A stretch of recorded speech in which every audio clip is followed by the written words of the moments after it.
Y justamente le anunciaba yo que íbamos a platicar con Javier Martín Reyes, investigador del Instituto de Investigaciones Jurídicas de la UNAM, sobre esta discusión que se abre y se va a abrir en la Corte de invalidar la prisión preventiva de oficio, esa que literalmente está pegada junto al delito. Si se comete este delito y alguien es acusado de eso, nadie lo analiza, literalmente se va a la cárcel en tanto se lleva a cabo el proceso. Así es, Javier. Exactamente, Denise. Digamos, la prisión automática lo que tiene es eso, no tiene una valoración caso por caso para ver si se justifica o no se justifica la prisión preventiva. Típicamente lo que tanto la Constitución como la Corte Interamericana han reconocido como razones válidas para mandar a alguien vinculado a proceso a prisión preventiva es, pues por un lado, garantizar que comparezca, ¿no?, en el proceso, es decir, que no se vaya a fugar, proteger a las víctimas, a la comunidad o el desarrollo del proceso, ¿no? Eso es lo que actualmente la Constitución no permite. El artículo 19 constitucional dice que se tiene que imponer de oficio la prisión preventiva en un catálogo muy amplio que ha venido creciendo con el paso del tiempo. Ya la Corte Interamericana ha dicho en sentencias que incluso son obligatorias para el Estado mexicano que este tipo de figuras que no permiten la valoración, pues son inconvencionales porque violan la Convención americana, restringen derechos fundamentales de manera indebida, y hoy lo que la Corte tiene que resolver, que no es un tema menor, es primero si tiene la facultad o no de declarar inaplicable, inválida, ¿no?, disposiciones de la Constitución misma cuando sean contrarias a derechos humanos, y segundo, pues qué hacer ya después de que se pasa, ¿no?, al análisis del fondo con esta figura de la prisión preventiva. Y tenemos dos proyectos, uno de la ministra Piña, otro del ministro Aguilar, que con ciertas diferencias, pero de manera coincidente, pues llegan a la conclusión de que la Corte sí puede analizar la validez de normas constitucionales, y segundo, que la prisión preventiva oficiosa, Denise, pues es contraria a derechos humanos. Ahora, digamos, está bien, en este tema me parece interesante dos cosas. Uno, el aspecto político, porque lo que hemos visto en este gobierno es exactamente el movimiento contrario. Es decir, en el gobierno de López Obrador se ha incrementado el número de delitos a los que se les da prisión preventiva oficiosa. De hecho, el presidente, una de las cosas que dice es que, por ejemplo, el caso de corrupción ya es prisión preventiva oficiosa, y lo vende como un logro, y evidentemente el legislativo le ha seguido. Entonces, el legislativo y el presidente van en el sentido de meter a la cárcel a personas que cometan ciertos delitos, porque además socialmente es percibido como una burla que las personas que cometen un delito estén en la calle. Cuando son acusadas lo consideran como prueba de impunidad, prueba de lo que sea.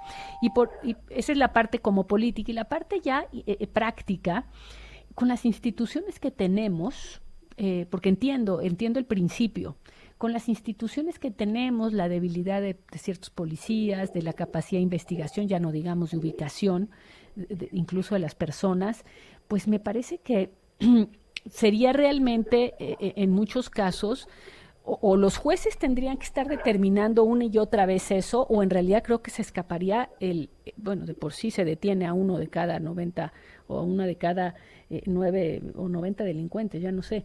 Pero imagínate en este caso cómo sería, dada la fuerza de las instituciones.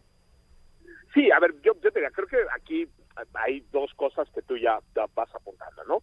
La primera es que, pues sí, la prisión preventiva oficiosa generaba incentivos muy perversos, ¿no? Pues ¿por qué? Porque se generaba la falsa impresión de que se estaba haciendo justicia. Cuando se agarraba a una persona, se le vinculaba a proceso, y antes de que tuviera sentencia condenatoria, se le mandaba a la cárcel, ¿no? Y eso le servía, pues, a las policías y a las fiscalías para decir que estaban haciendo su trabajo, aunque eso tuviera un costo altísimo, que es tener una inocentes enorme en la cárcel. de personas inocentes en la cárcel.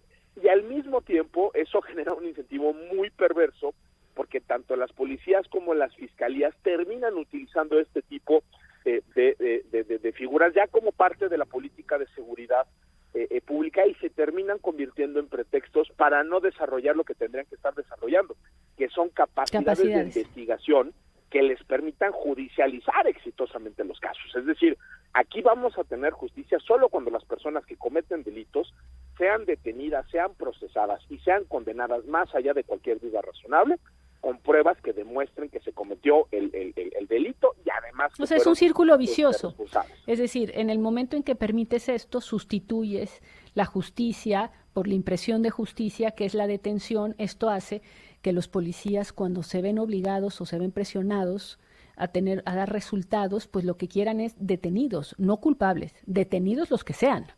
Y empiezan a detener. Y entonces estoy pensando en presunto culpable, estoy pensando en muchísimos casos que nosotros conocemos y que nos llegan. Uno de ellos seguramente esta noche lo vamos a sacar, que son, hay un incentivo para que las policías se inventen culpables porque así consideran que están llenando, digamos, la casilla de cumplir. Sí, absolutamente, Denise. Y te diría, incluso si se llegan a aprobar estas sentencias de la Corte, que a mí todavía no me queda claro que se vayan a juntar los 8 votos necesarios para que estos criterios sean obligatorios. Lo que también habría que reconocer, Denise, que es la otra cara de la moneda, es que de la prisión preventiva justificada, es decir, esa donde sí se evalúa la idoneidad, necesidad y proporcionalidad de la medida cautelar, también se ha abusado mucho, ¿no? Te pongo un ejemplo que se conoce muy bien, el de Rosario Robles. Ella estuvo en prisión preventiva justificada, ¿no? Una prisión preventiva muy mal justificada, pero a final de cuentas formalmente justificada. Entonces, sí creo que evidentemente hay un riesgo latente, que es el que tú apuntas. Es que, ¿para dónde? Sí. Tiempo, es que ¿sabes qué pasa, Javier? Que hay riesgos para todas partes. Por ejemplo, si los jueces les das autonomía para determinar si alguien acusado de delincuencia organizada y narcotráfico debe quedarse o no en prisión, lo pones bajo la mirada de los narcotraficantes. Es decir, al darle a él, si es prisión preventiva oficiosa, el juez no puede no darla y está protegido literalmente por el texto frente a las presiones que puedan ejercer sobre él. Aún así, hay momentos en los cuales sabemos que salen personas que no tenían que salir por la presión que pudieron ejercer, digamos, la amenaza creíble que tuvieron sobre el juez. Ahora imagínate si todas esas decisiones realmente son decisión del juez. ¿Cómo va a ser la vida de esos jueces que van a estar sujetos a que si la persona se queda en la cárcel es porque ellos así lo determinaron? Me parece impresionante. Sí, a ver, yo creo que aquí no hay salidas fáciles, digamos, cualquiera de las alternativas va a generar costos. Yo también estoy de acuerdo, creo que de alguna manera la regla que tenemos en la Constitución, pues de alguna manera blindaba a las juezas y a los jueces porque tenían que aplicarla sí o sí. Tendríamos que transitar de nueva cuenta pues a un esquema, ¿no?, donde sí haya valoraciones caso por caso. Hay que asumir, ¿no, Denise, que como en todo, ¿no?, pues habrá casos donde se equivoquen las personas juzgadoras, es decir, donde que se equivoquen o que tomen decisiones con base en otro tipo de elementos, es decir, con presiones, etcétera, etcétera, no solo equivocaciones.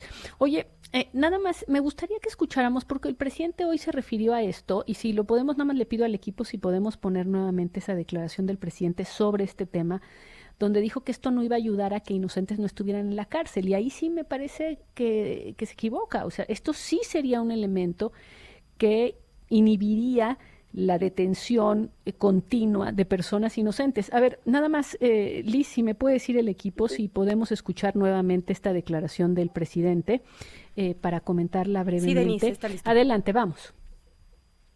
La esencia es que se busque impunidad y corrupción, claro, impunidad y corrupción.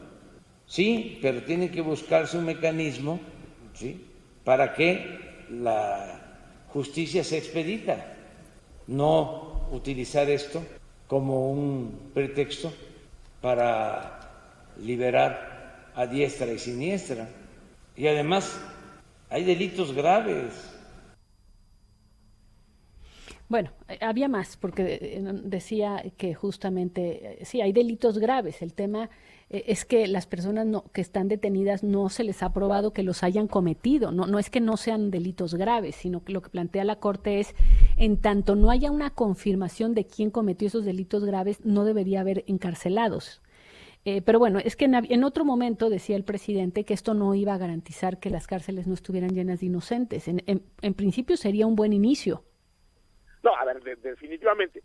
A ver, yo te diría, Denise, creo que lo que ganaríamos en términos de personas inocentes que están ahí comparado con lo que perderíamos en términos de personas que no comparezcan o que van a hacer el proceso, tengo la impresión que ganaríamos más, nada más con las personas que podrían salir, pero lo que sí hay que enfatizar mucho, Denise, es que a final de cuentas todo esto va a depender de cómo todas las jueces y los jueces del país, tanto los federales como los locales, apliquen estos criterios para justificar la prisión preventiva justificada. Es decir, podríamos llegar a un escenario donde aunque se elimine formalmente, se invalide o se aplique la prisión preventiva oficiosa, por la vía de los hechos, las personas juzgadoras impongan de manera exagerada, desproporcionada, no justificada, prisión preventiva justificada. Y ese creo que también es uno de los riesgos que vamos a tener, porque las presiones son enormes. O sea, es decir, hoy la inmensa mayoría de las fiscalías del país utilizan, ¿no?, de manera desproporcionada la prisión preventiva, tanto la oficiosa como la justificada, y si desaparece la oficiosa, sigue estando ahí la justificada, y creo que a final de cuentas, mientras no nos hagamos cargo de que las fiscalías del país funcionan en promedio muy mal, Denise, pues no Pues vamos sí. a salir de este problema. Bueno, pues te agradezco muchísimo. Gracias. No, hombre, por nada, Denise, un abrazo fuerte.